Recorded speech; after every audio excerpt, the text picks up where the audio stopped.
ready? Mm-hmm. You want to drink my tea while we're doing this? Or? Do we need music in the back? It's up to you.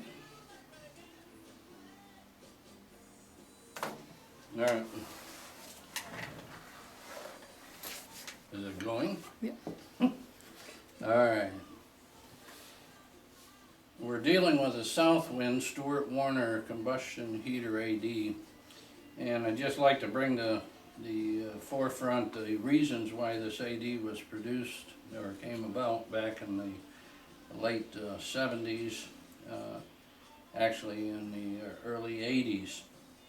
There was an NTSB safety report that was sent out dealing with a Beach 18 that was en route to Grand Rapids, Michigan.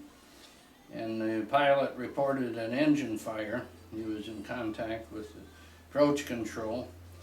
He then, about 10 miles out from the airport, he transmitted that the flaps are on fire, followed by the whole engine is on fire.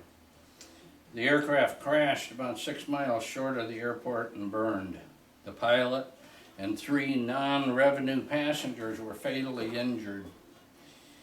The aircraft's left heater, which the heaters were mounted in the wheel wells on this airplane, the left heater combustion air blower located in that location separated at impact.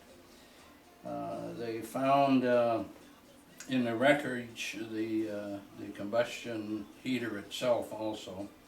The stainless steel heater shroud was dark blue in several areas, which is indicative of exposure to extreme temperatures above 2,000 degrees.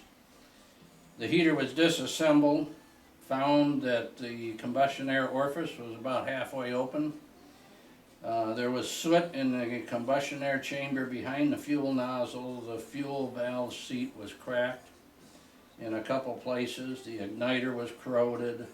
The gasket between the burner assembly and the heat exchanger was burned through and showed evidence of leakage. So the safety board is concerned after these findings that there were numerous discrepancies noted during the examination of the heater. The safety board mentions that just previous to this, a Janitrol AD 800910 had been issued as a result of an aircraft fire which originated again from the combustion heater.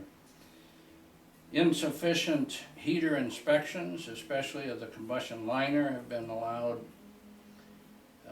have allowed the condition of the Janitrol heaters as well as the Southwind heaters to deteriorate to a level where the heater manufacturing can cause, or the heater malfunctioning can cause serious safety problems and concerns. This accident demonstrates a need for a similar airworthiness directive applicable to the Stuart Warner heaters. Now this is on file as an NTSB report A80-142 dated back in 1981. So thus, from that NTSB report, they developed another AD, but this AD was applied to the Stuart Warner airplanes, AD 810909. This AD calls out for, and we'll just look at the perimeters of the AD, what they expect you to do. Basically, they're asking for the combustion heater, any heater that has over 250 hours in service, to have an inspection in accordance with the service manual. The 250-hour inspection procedure given in the manual just consists of a visual inspection. That's why the AD is a very limited AD, and it's, in our opinion, and we've been saying this for years and years, it is a dangerous AD. The other portion, they say every 250 hours then they have to do a visual inspection. Well, the visual inspection just includes looking at the drain to make sure that the drain is clear, looking to see if there's any fuel leakage of the heater when it runs, making sure that all of the openings are clear as far as the ventilating and combustion air openings. And that's the extent of it. If it run on the ground and those things were okay, they did their portion of the 250-hour inspection. On accumulation of 1,000 hours on this heater, then they have a mandatory overhaul period. Now this is where this AD really becomes a serious issue and a problem, because it's from our experience that a combustion chamber, the burner chamber inside the heater, which is the main component for safety, if that chamber is left in a heater, it'll deteriorate on its own, even if the heater isn't operated hardly at all. It'll deteriorate within about 1,200 hours. According to the AD, if you overhaul it according to the maintenance manuals of Stewart Warner, if the combustion tube checks good when they overhaul it at 1,000 hours, they're allowed to say, okay, the chamber checks good, pressure decay test is good, there's no leakage. They're going to put it back in that heater and they're going to run it. And according to the AD, the next time they have to look at it is another 1,000 hours. So at that point, the combustion chamber, that heater, is going to end up with 2,000 hours on it. It's a proven fact from our experience of overhauling these heaters for years and years. The combustion tubes will never last 2,000 hours. Very doubtful will a combustion tube last over 1,200 hours. It's fortunate if a combustion tube makes it to the 1,000 hours.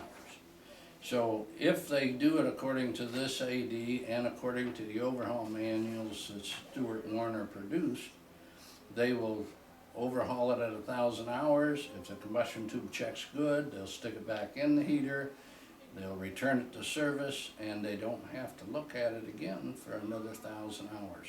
That combustion tube will operate in excess of 800 hours with a crack in it or a hole in the end dome.